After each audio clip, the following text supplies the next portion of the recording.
to you. I hope I've kept within the 5 minutes.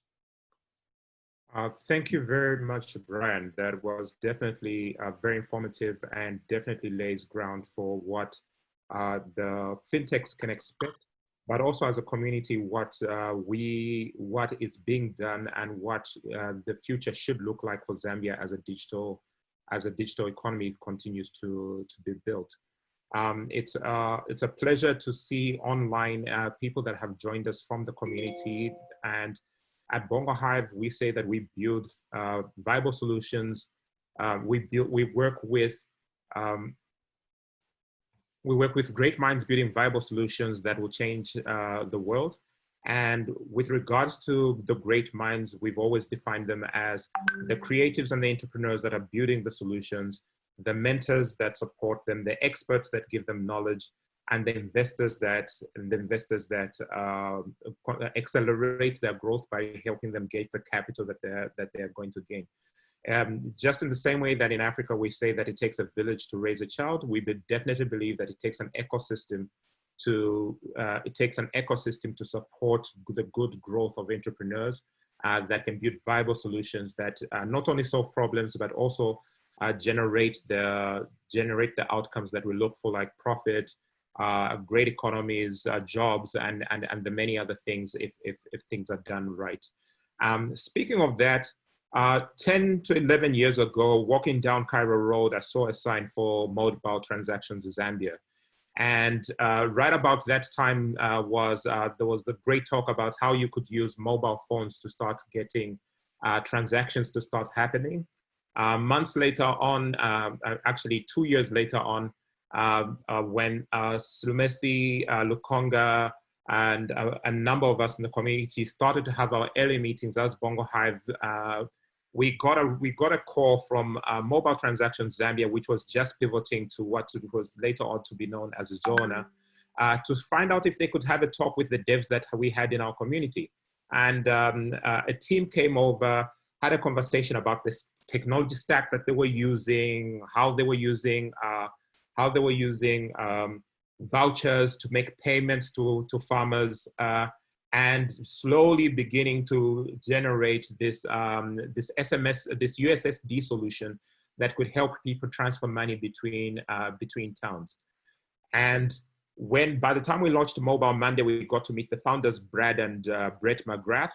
And I can say very sincerely that from the first time that we met, they have both been very, very supportive of entrepreneurs.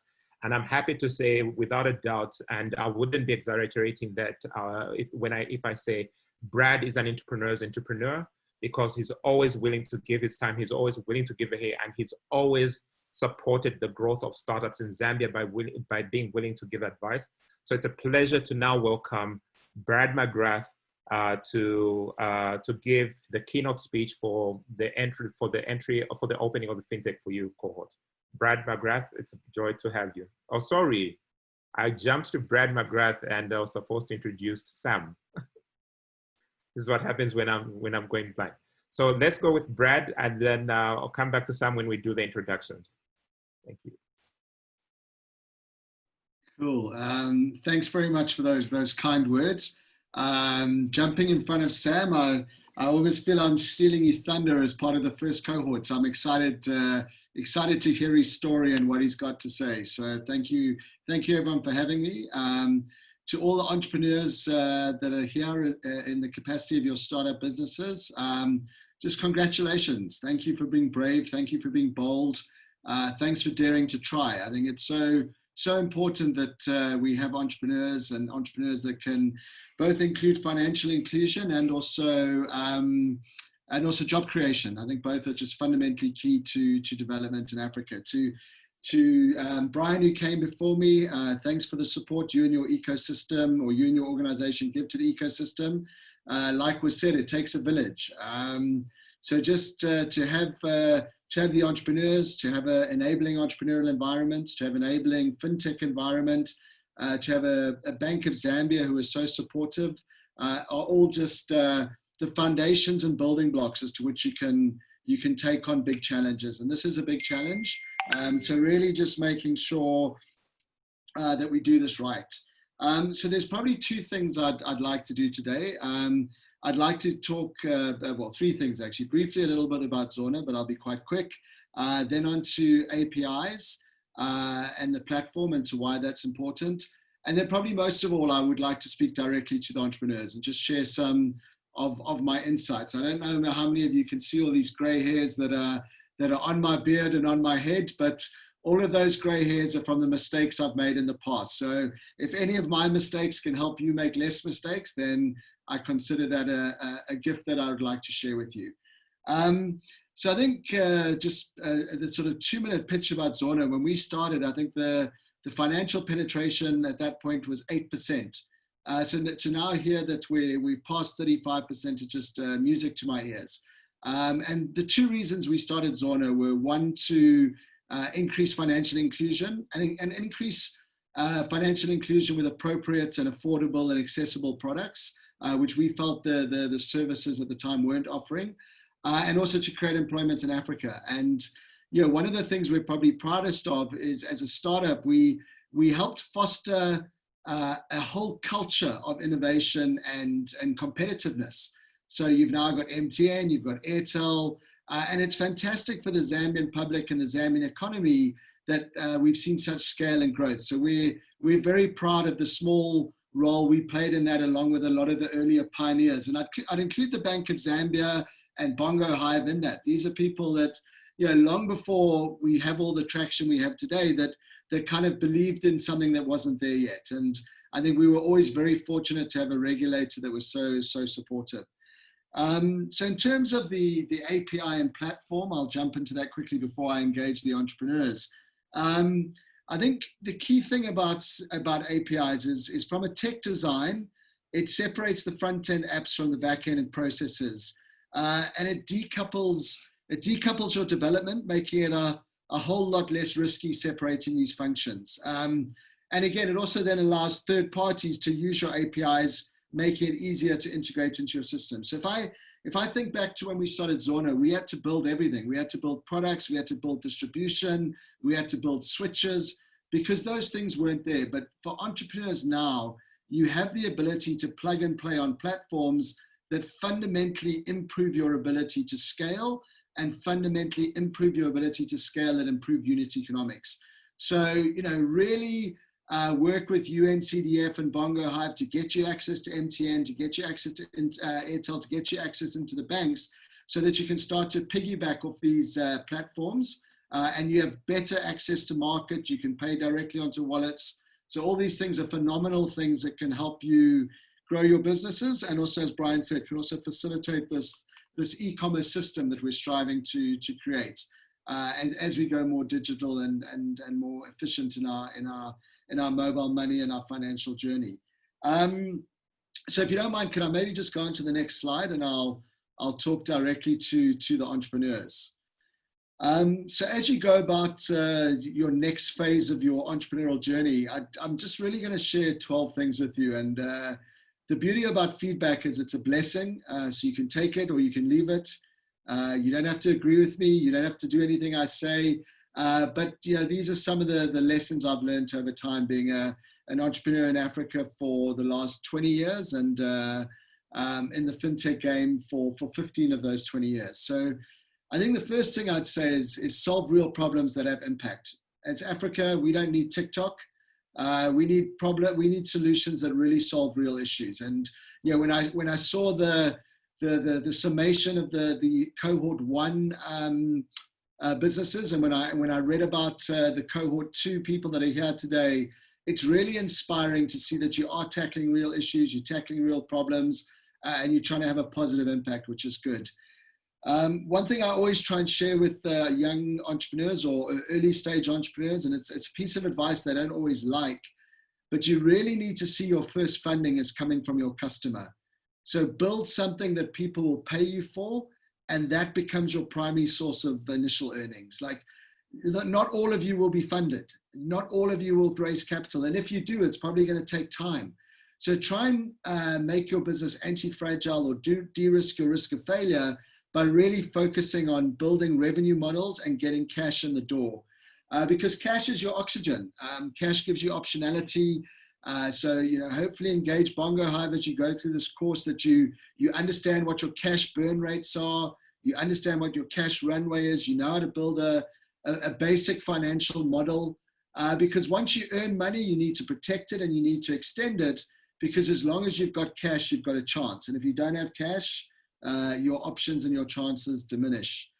The other thing I'd encourage all of you to do is practice, work really hard, become masters of your craft. I've seen some interesting business models here today, and you really need to take that idea you've got and master it as the CEO, as the founder, and really become custodians of excellence in how you do your work. And that takes time and effort and practice. I'd encourage you to invest in your own personal growth and your management. Really focus on management, because good teams win and good teams become good businesses. So if you're not a good team, you won't become a good business. And the only other thing I would say before we go on to the next page is there is no substitute for hard work. It's great to talk about working smarter. It's great to talk about balance and well-being, and those are really important. You need to look after yourself. But starting a business is hard. So there are going to be times you've got to sprint and work hard, but also look after yourself as you go on this journey and look after your team. So maybe just the next slide there. I'd encourage you to experiment relentlessly until you find product market fit. So my understanding is you're all at your sort of MVP stage. So really experiment. Don't come in with too much knowledge. Don't come into this program thinking you've cracked it. Come in to relentlessly experiment and to learn and learn and learn and learn.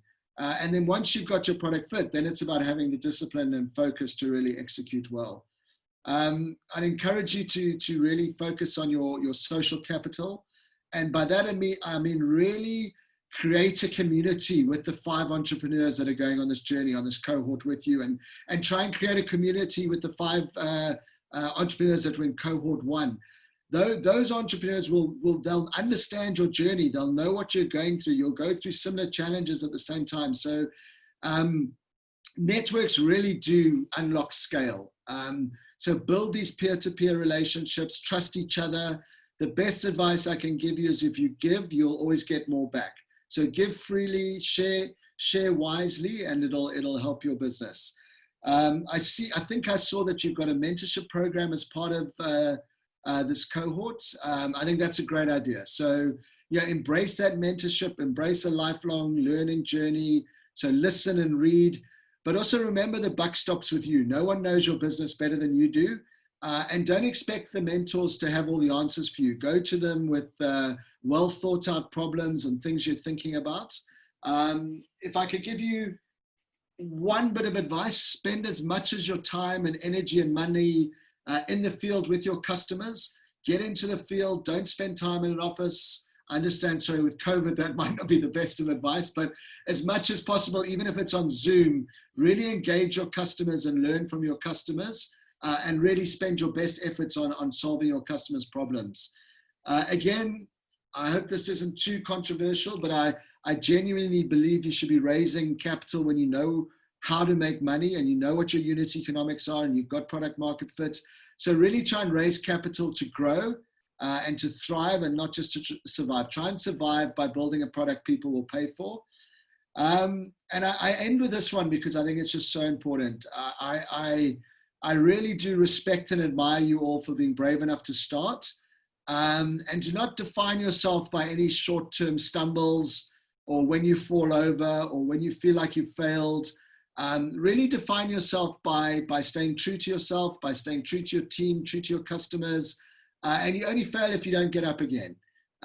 So I think as entrepreneurs and as a fledgling entrepreneurship ecosystem in Zambia, we really need to celebrate the people that try, and we must respect and learn from failure, but we must never knock it.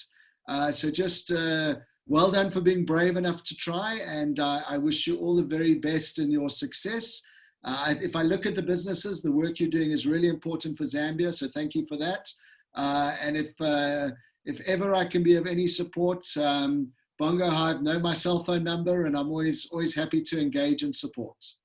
Thanks everyone for that, and happy to take questions if we've got time. So it's a pleasure now to get back to a conversation with Brad. And we have some questions for you, Brad, that are now coming in from the entrepreneurs. We start off with 2 questions from Mulumba Lwatula, who asks the questions: what was the most difficult thing about negotiating access for Zona to the platforms of already established players? And how did you get around that? And his second question is, looking back to look forward, what would you do differently if you were to launch Zona today? And what segment do you wish you could have supported more?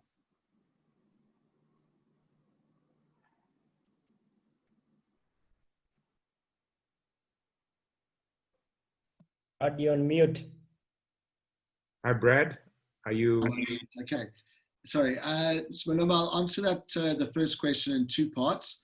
The first part when we were a small business, like a lot of you are right now, and the second part once we became a big business. So when we were a small business, it was really difficult because no one believed in us. And it didn't matter how many doors you banged on. I often say being an entrepreneur, you have to have a very thick skin like a rhino because everyone tells you no the whole time. So you've just got to stick at it and build traction. I think Sam said something really smart earlier, like use the BongoHive brand, use the UNCDF brand to help you build these relationships.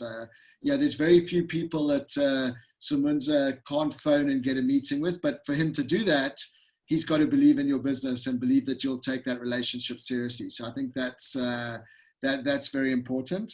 The second part is once we became a really big business, people didn't know whether we were friend or foe.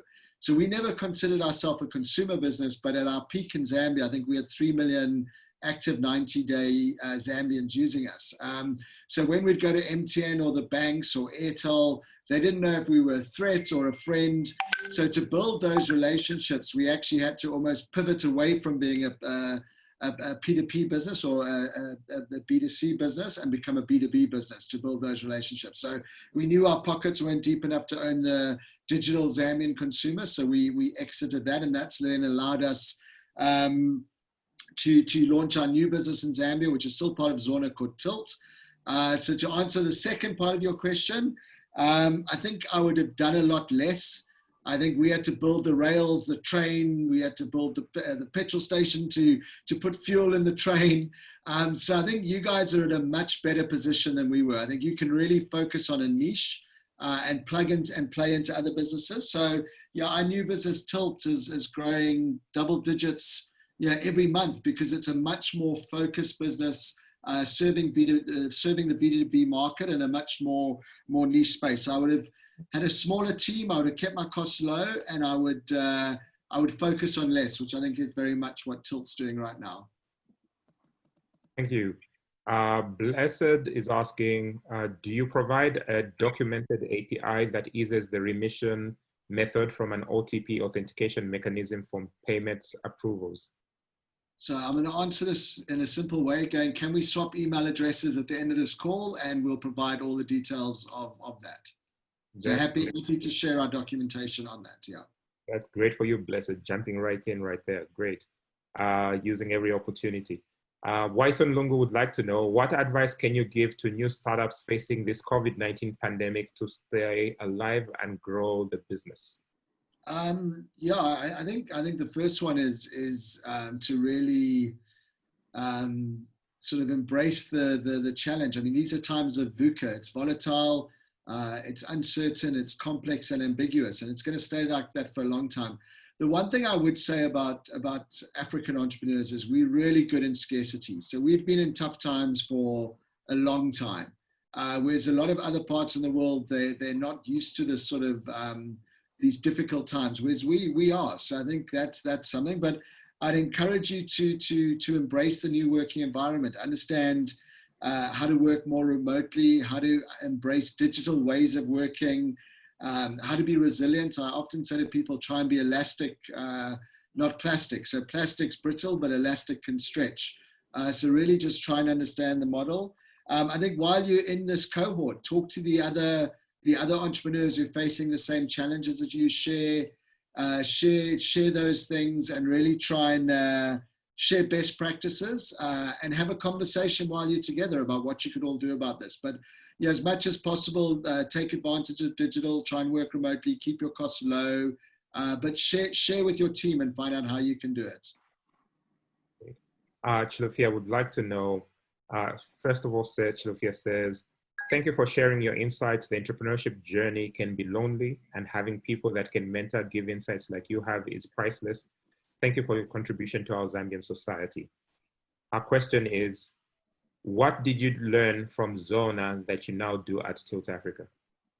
So I think we did it in the same way both times, but I'll share the differences as well. That's the first thing I'd always say is really try and understand the real customer pain point.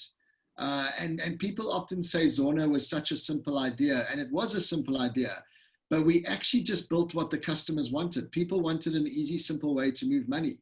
We could have built something that was fancier. We could have built it with more bells and whistles. We could have built something funkier, but we didn't. We built exactly what the customers wanted. And I think that's what we've done again with Tilt. I think what we've done with Tilt that was smarter is and whether it's smarter or the ecosystems evolve more, we have to do less at Tilt. We're just playing in a very focused niche, and that makes it a lot easier.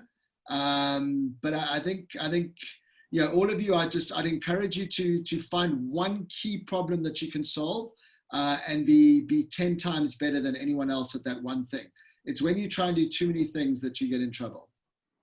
I would definitely agree with regards to solving one thing very, very well and making sure that they grow there. Thanks for that, Brad. Innocent would like to know, how long did it take for you to launch Zona from a concept idea into $1 million company? And what made you not to give up? Assuming that there were hurdles along the way. Yeah, there were lots of hurdles along the way. I think I genuinely believed in our purpose. I really felt that we were uniquely positioned to serve the Zambian consumer and to create jobs in Zambia. So I always felt what we were doing was bigger than any of us. And I felt the business outgrew us all pretty quickly in terms of mission.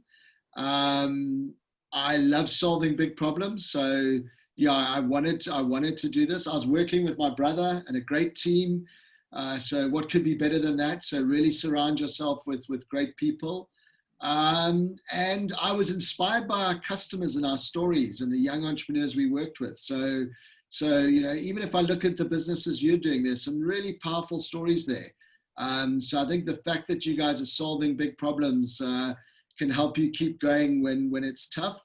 I relied on friends and family. I relied on advice from lots of people. There were lots of times when I felt down and wanted to give up, and someone would share a bit of wisdom. Yeah, and then yeah, I'd say that it's tough out there. You've got to be resilient, and you just got to. Well, I personally just felt the need to keep going.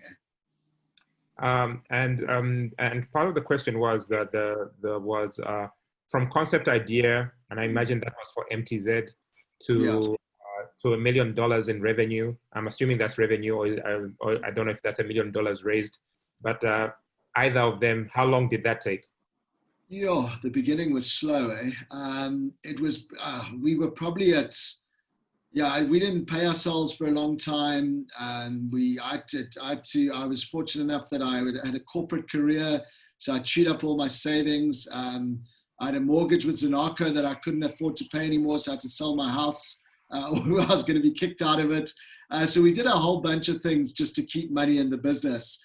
So it probably took 2-3 years of really just toughing it out before we got product market fit. And once we got that product market fit, then customers just voted with their feet and the business really, really took off. Great. Buyoti would like to know, what was your experience with regulators like the Bank of Zambia and convincing them that your business model would not be a loophole for money laundering?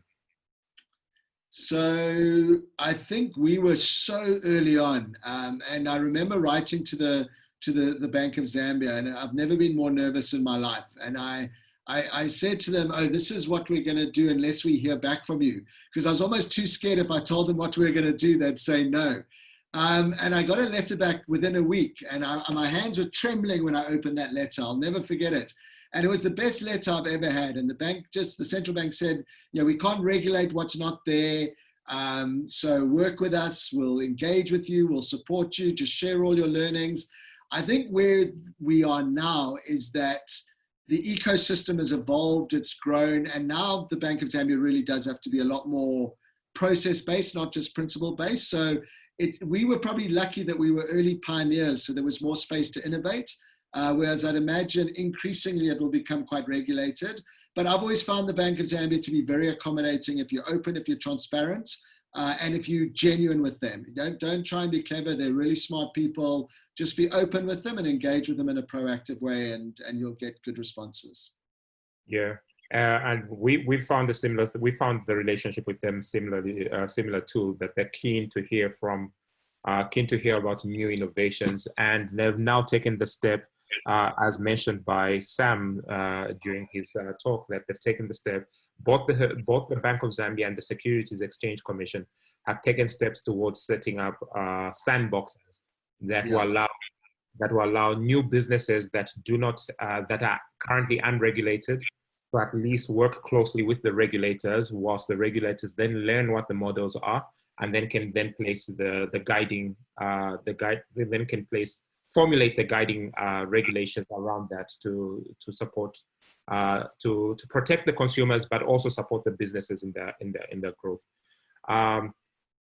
Jerix would like to know two questions. How have you managed to stay relevant and profitable with the introduction of mobile banking and mobile money systems? And then his other question is, what things, if any, do you wish you could have done differently in your early stages when you were a small startup? Cool. So the one is the increased competition.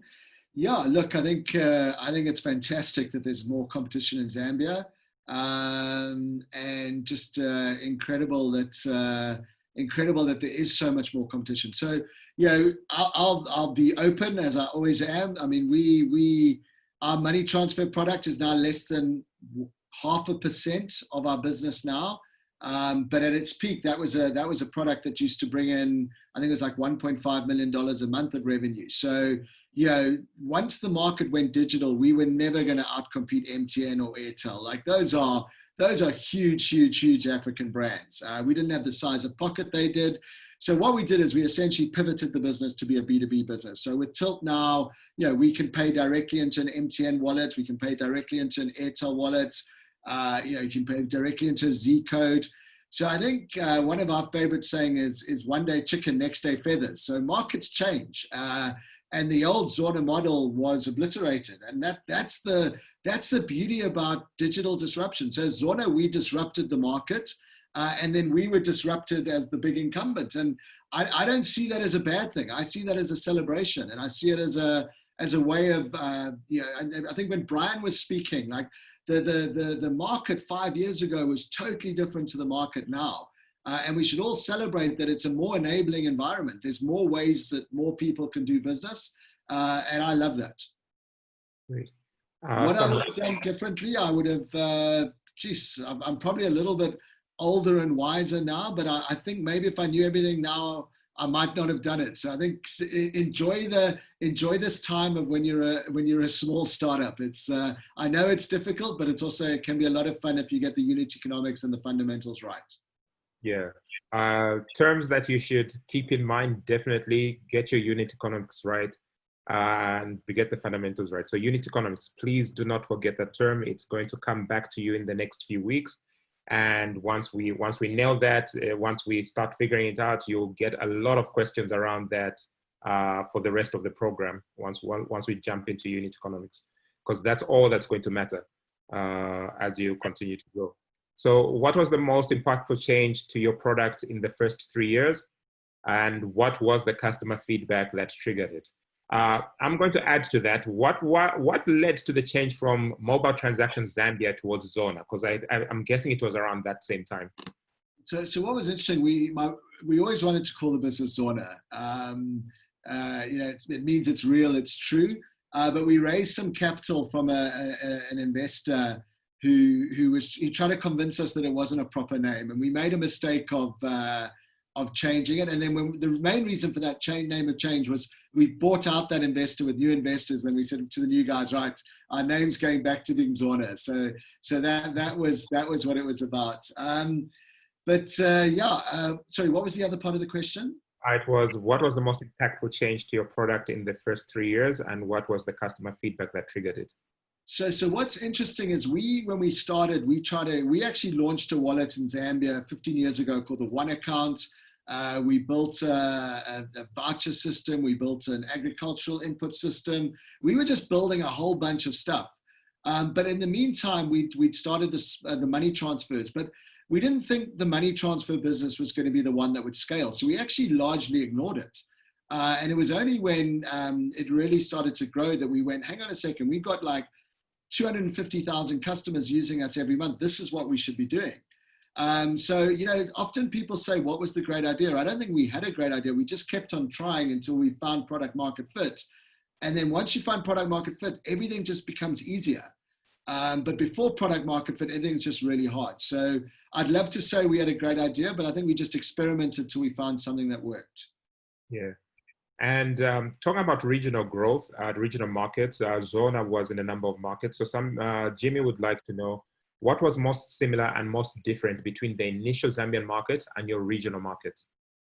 So I would say, Jimmy, great question. And scaling in Africa is really tough. Like, there's no United States of Africa.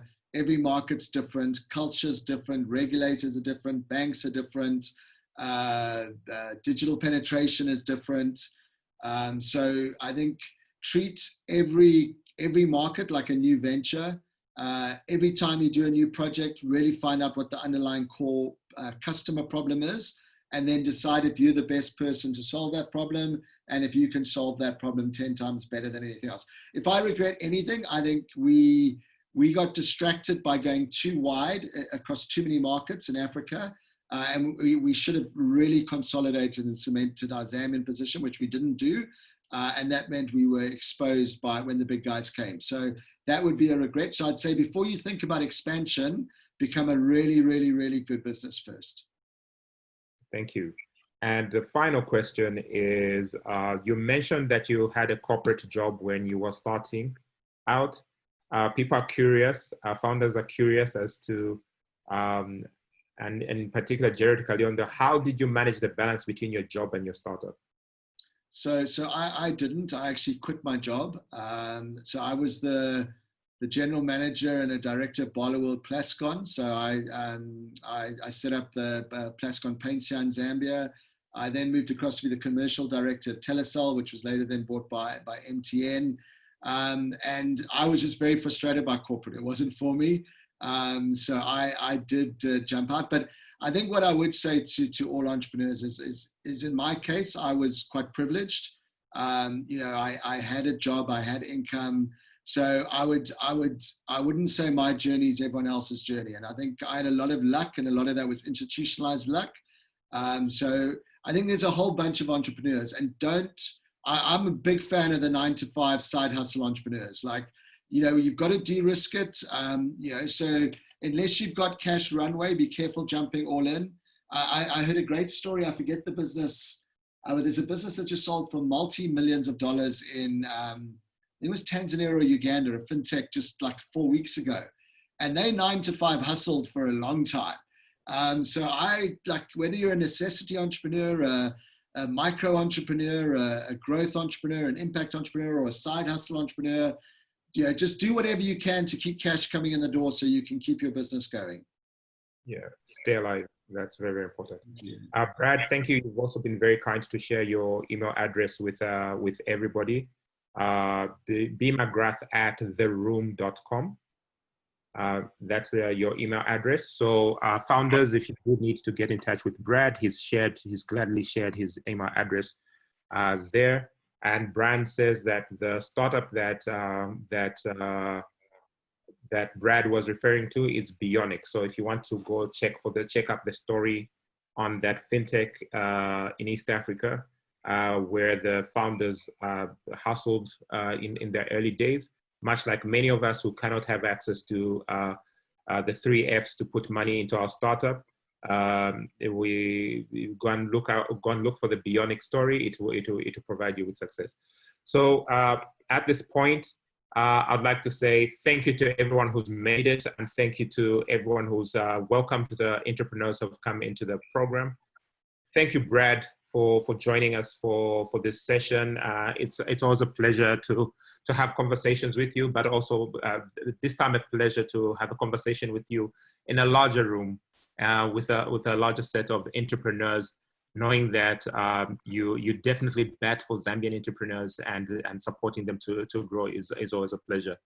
To other guests that have made it, we certainly look forward to working with you and reaching out to you and calling you to come in and to give advice to the entrepreneurs, to connect with them, to come and speak to them and mentor and provide your expertise. For the rest of the program, it's going to be 3 months, and let's have fun and have a good night, everybody. Thank you, Sumunza.